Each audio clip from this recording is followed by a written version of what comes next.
Boa tarde, pessoal. Estou de volta hoje com mais um vídeo.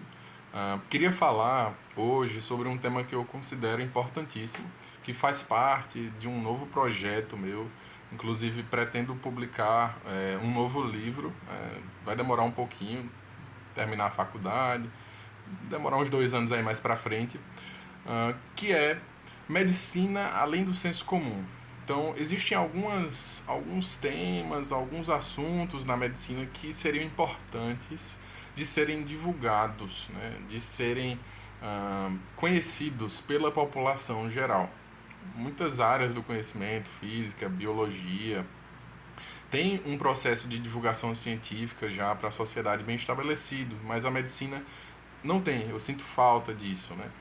Uma divulgação científica que seja um pouco mais aprofundada, não só falando sobre algumas doenças, tal, ali no jornal, explicando sobre a doença, mas existem determinados conceitos da medicina que deveriam ser ensinados para as pessoas, até inclusive desde a época da escola. E um desses conceitos, né, que é um ponto de virada, um ponto chave, né, um ponto de virada cognitivo, é sobre o diagnóstico médico, o diagnóstico clínico.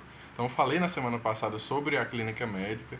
E o que é clínica, né? Quando a gente fala em diagnóstico clínico, a gente quer dizer um diagnóstico baseado em sinais e sintomas e no exame físico do paciente. Então, o médico vai lá, te entrevista, te examina e dá um diagnóstico a partir disso. Então, não é de conhecimento das pessoas no geral, né? Mas a grande maioria das doenças, aí, cerca de 70% delas, podem ser diagnosticadas apenas clinicamente.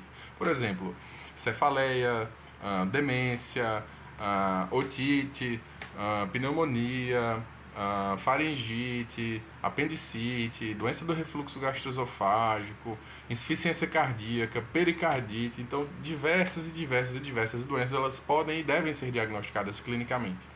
Mas como é que isso funciona, né? Estou aqui para falar sobre isso.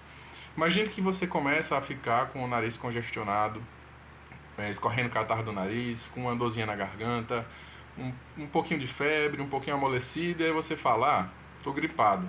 Beleza. E aí você sabe que quando você está gripado tem algumas coisas que ajudam, você vai lá, bebe mais água, tenta repousar, toma um remédio para melhorar a dor de garganta, e aí você basicamente tratou, né, tá ali tomando medidas para tratar esse seu adoecimento. Você fez um diagnóstico clínico. Não vou entrar no mérito da diferença entre resfriado e gripe aqui, mas enfim, você pegou um padrão de sinais e sintomas clínicos que você já conhece, né? Você chama aquilo de gripe e tomou as medidas para o tratamento dessa gripe.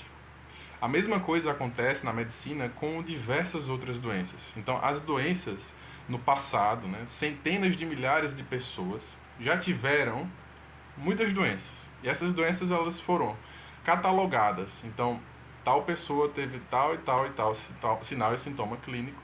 E esse conjunto de sinais e sintomas clínicos aqui é essa doença. E quando eu faço isso, melhora. Então, o conhecimento de base da medicina, né, a medicina antiga, a medicina que vem lá desde a Grécia Antiga, né, foi baseada nesse tipo de catálogo de informações, né, de descrever informações. E a gente estuda na faculdade as doenças, a gente conhece como elas funcionam, né, como as doenças funcionam. E se você tem um bom conhecimento bem estabelecido, com base na sua entrevista e no seu exame, você consegue entender qual é aquela doença que está gerando aqueles sinais e sintomas, sem necessidade de solicitar exames complementares. Então, a questão dos exames complementares é o que gera muita angústia nas pessoas. Mas não vai solicitar um exame. Veja, o exame ele não é suficiente para se contrapor a um diagnóstico clínico.